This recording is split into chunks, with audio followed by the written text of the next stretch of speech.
આપ સર્વોને હેતપૂર્વક જય શ્રી સ્વામિનારાયણ। આજની સત્સંગ કથા વાર્તા નિજ મંદિર સાવરકુંડલા પવિત્ર ધનુર્માસ વિશેષ। આજની સત્સંગ કથા વાર્તામાં આપણે ચરિત્ર કથા અંતર્ગત કુંજબારી શહેરના નારસિંહ રાવજીની પ્રસંગ વાર્તા સાંભળશું। કુંજબારી શહેરના પાદરમાં નદી કાંઠે જ રાજા નારસિંહ રાવજીની હવેલી હતી। નારસિંહ રાવજી પોતે વ્યવહારે પવિત્ર તેમજ શાસ્ત્ર અને સાધુ પુરુષોમાં ખૂબ શ્રદ્ધાવાન હતા। એક દિવસે સાંજના સમયે નારસિંહ રાવજી મહેલના ઝરૂખે બેઠા હતા। એ સમયે અદભુતાનંદ સ્વામી વિચરણ કરતા થકા નદી કિનારે આવ્યા। તે નદીમાંથી તુંબડું ભરીને પાણી પીધું, પછી નગરના દરવાજે ઓટલો હતો ત્યાં આવીને આંખો બંધ કરી શ્રીહરિને સંભાળતા થકા ધ્યાનાવસ્થામાં બેઠા। ત્યારે રાજા નારસિંહ રાવજીની દ્રષ્ટિ ધ્યાનમાં બેઠેલા અદભુતાનંદ સ્વામી ઉપર પડી। એટલે સ્વામીની પ્રભાવશાળી અને તેજસ્વી મુખાકૃતિ જોઈ નારસિંહ રાવજીના અંતઃકરણમાં શાંતિ થઈ ને અનેરી શીતળતા વર્તાવા લાગી ને આ તેજસ્વી સંત પુરુષ પ્રત્યે ભારે ભાવ જાગ્યો ને આ કોઈ મહાન સંત છે એવું જાણી રાજાને સ્વામીની પધરામણી મહેલમાં થાય અને એમની સેવાનો લાભ મળે એવો વિચાર આવ્યો। એટલે તુરંત જ રાજાએ પોતાના ચાકરને સ્વામી પાસે મોકલ્યો અને કહેવરાવ્યું કે મહાત્માનો સાંજ ઢળવા આવી છે, નગરનો દરવાજો બંધ થવામાં છે ને રાત્રે અહીં વાઘની અવર જવર રહે છે, માટે આપ શહેરમાં પધારો। ત્યારે અદભુતાનંદ સ્વામીએ સેવકને કહ્યું કે ભાઈ, જ્યાં સ્ત્રીઓને જવા આવવાનો પ્રસંગ હોય ત્યાં રહેવાની અમારા ગુરુની આજ્ઞા નથી, માટે અમારાથી મહેલમાં નહીં અવાય। તે રાજના સેવકે તો તુરંત જ સ્વામીએ કહેલી વાત રાજાને કહી। એટલે તુરંત બાઈ માણસનો પ્રવેશ ન હોય એવો ઓરડો તૈયાર કરાવ્યો અને ફરીથી સેવકને સ્વામી પાસે મોકલ્યો। તે રાજસેવકે આવી સ્વામીને કહ્યું કે આપની અનુકૂળતા પ્રમાણે તમામ વ્યવસ્થા થઈ ગઈ છે, માટે આપ મહેલમાં પધારો। પછી સ્વામી રાજમહેલમાં આવ્યા ને મહેલની બાજુમાં જ એ સુંદર ઓરડો હતો, ત્યાં સ્વામીને ઉતારો આપ્યો। એટલે સ્વામીએ રાત્રિ નિવાસ અહીં જ કરવાનું નિર્ધાર્યું ને બીજા દિવસની સવાર થઈ તે સ્વામી નિત્યક્રમ કરી પરવાર્યા। એ સમયે રાજાના ગુરુ સ્વામી પાસે આવ્યા। તેઓ શાસ્ત્રોના ભણેલા અને વિદ્વાન હતા, એટલે રાજ્યમાં એમનું ખૂબ માન હતું। રાજા દરેક કાર્ય ગુરુની આજ્ઞા પ્રમાણે જ કરતા। એ વિદ્વાન રાજગુરુ પણ સ્વામીના પ્રભાવથી પ્રભાવિત થયા। તેમણે સ્વામીને પૂછ્યું કે મહાત્માજી, આપ કોના સંત છો અને ક્યાંથી આવો છો? ત્યારે સ્વામીએ પોતાનું તથા સંપ્રદાય સંબંધી તમામ વૃત્તાંત રાજગુરુને કહ્યું ને સ્વામી જે સમયે વાત કરી રહ્યા હતા તે સ્વામીના વર્તનથી તેને થયું કે આ કોઈ સાધારણ પુરુષ નથી। એટલે રાજગુરુ અદભુતાનંદ સ્વામીના વ્યક્તિત્વથી ખૂબ જ પ્રભાવિત થયા ને રાજા પાસે જઈ સ્વામીના ખૂબ વખાણ કર્યા। તેથી રાજા પણ સ્વામીથી ખૂબ આકર્ષિત થયા। પછી બીજા દિવસની સવારે રાજ કચેરી ભરાઈ ને રાજાએ ખૂબ ભાવથી કચેરીમાં સ્વામીની પધરામણી કરાવી। મોટી ખુરશીમાં સ્વામીને બેસાડ્યા અને રાજા સહિત આખી સભાએ ભારે ભારે વસ્ત્રાલંકારોના થાળ 500 રૂપિયા તથા ફળ ફૂલ સાકર વગેરે વિવિધ પ્રકારની ભેટ સ્વામી આગળ ધરી અને ચંદન પુષ્પથી સ્વામીની પૂજા કરી।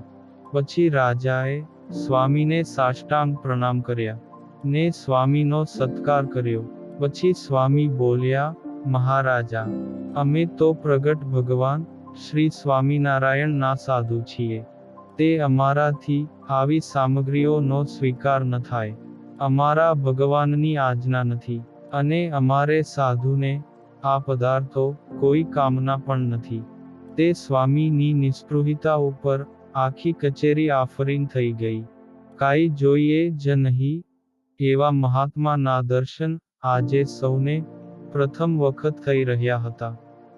પછી સ્વામી ખુરશીમાંથી ઊભા થયા, ને જે વસ્ત્રાલંકાર તથા રૂપિયાના થાળ હતા તે બ્રાહ્મણોને દાનમાં અપાવી દીધા, ને સાકર તથા ફળ ફૂલ હતા તે પ્રસાદી ના કરીને રાજા તથા તેના 2 કુંવરોને આપ્યા.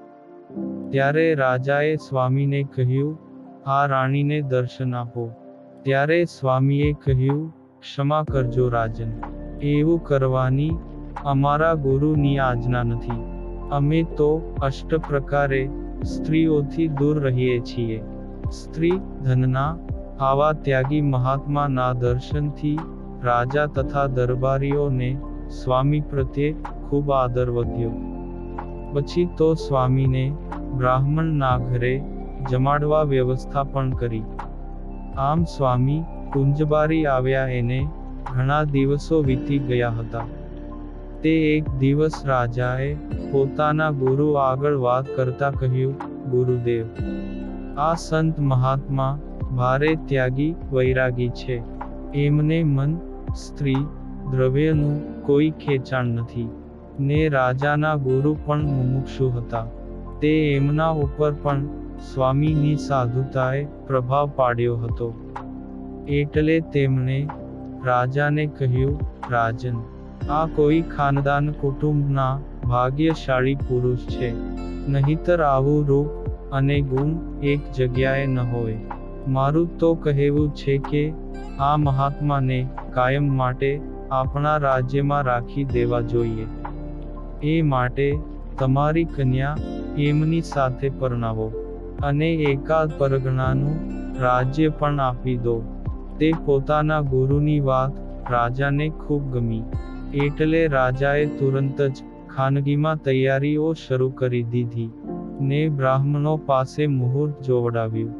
તે આજથી 10મે દિવસે સવારે સારું મુહૂર્ત આવ્યું, ને સ્વામી જતા ન રહે તે સારું ઉતારાની ફરતો ચોકી પહેરો ગોઠવી દીધો. તે સ્વામી નદીએ સ્નાન કરવા જાય ત્યારે પણ સૈનિકોને સાથે મોકલે. આમ ને આમ 4-5 દિવસ પસાર થઈ ગયા. તે સ્વામી સૂક્ષ્મ દ્રષ્ટિથી બધું જોયે રાખતા હતા, પરંતુ અદ્ભુતાનંદ સ્વામી તો જાગ્રત સંત હતા. માયાના ઝપેટામાંથી છૂટીને આવ્યા હતા.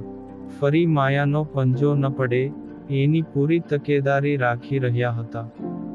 એવામાં 6ઠા દિવસે રાજાના 2 કુંવરો હતા તે રમતા રમતા સ્વામી પાસે આવીને બેઠા. ત્યારે સ્વામીએ તેમને પહેલા સારી વાતો કરી, પછી મીઠી ભાષામાં પૂછ્યું કે તમારા પિતાશ્રી અને ગુરુજી મારા વિશે કઈ વાતો કરે છે. એટલે સ્વામીની મીઠી વાતોથી કુંવરો બોળવાઈ ગયા, ને તેઓ સ્વામીને રાજી કરવા માટે ઉત્સાહથી બોલી ગયા કે મહાત્માજી, અમે અમારા બહેન તમને પરણાવીશું, અને એક ગામનું રાજ્ય પણ આપીશું, એવું અમારા ગુરુ કહેતા હતા. તે કુંવરોના મુખે આ વાત સાંભળીને સ્વામીના હૃદયને થડકો લાગ્યો. પરંતુ સ્વામીએ સ્વસ્થતા જાળવી રાખી.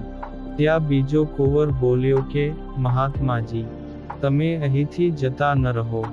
તે માટે તો અમારા પિતાજીએ તમારી દેખરેખમાં સિપાઈઓ રાખ્યા છે. તે બોળા કુંવરોની વાતે સ્વામીની ચિંતા વધારી દીધી, કારણ કે બાંધેલા મીંઢળે ઘર છોડ્યું ત્યારે મીંઢળના છોડનારા મહારાજ મળ્યા હતા. જો અહીં રાજાના બંધનમાં બંધાયા તો જીવનભૂલ ધાણી થઈ જવાની શક્યતા હતી. પછી કુંવરોએ વિદાય લીધી. એટલે સ્વામીએ ઓરડીનો દરવાજો બંધ કરીને અંતરના નાદથી મહારાજને પ્રાર્થના કરવા લાગ્યા કે, હે પ્રભુ, આ બંધનમાંથી બચાવજો. હે શ્રીજી મહારાજ, તમે મારી રક્ષા કરજો. પછી તો સ્વામીએ મનોમન યોજના ઘડી કાઢી ને રાત્રિના 3 વાગ્યે ઉઠ્યા ને સ્વામીએ નદીએ નાહવા જવાનું મીશ લઈ નગરની બહાર નીકળી ગયા. તે અંધકારમાં સ્વામીએ પગમાં જેટલું જોર હતું તે લગાવીને ચાલવા માંડ્યું ને રાજાના સૈનિકો જરૂર શોધવા માટે આવશે એવું ધારીને સ્વામી નદીના કોતરમાં સંતાઈ ગયા. પછી આ બાજુ સવાર થતા જ રાજાને ખબર પડી એટલે એમણે ચારેય તરફ ઘોડે સવારો દોડાવ્યા ને દૂર દૂર સુધી ઘોડે સવારોએ તપાસ કરી પણ મહાત્માજીની કોઈ ભાળ મળી નહીં. પછી થાકીને રાજના સૈનિકો પરત ગયા એમ જાણી પોતે લગભગ 40 ગાઉની મજલ કાપીને આગળ ચાલી નીકળ્યા. આવા હતા અદ્ભુત સંત અદ્ભુતાનંદ સ્વામી, જેની પ્રસંગ વાર્તા આજે સાંભળી. અને હવે પછીની કથા વાર્તા આપણે આગળના ભાગમાં સાંભળશું. અત્યારે આપ સર્વોને ભાવથી જય શ્રી સ્વામિનારાયણ.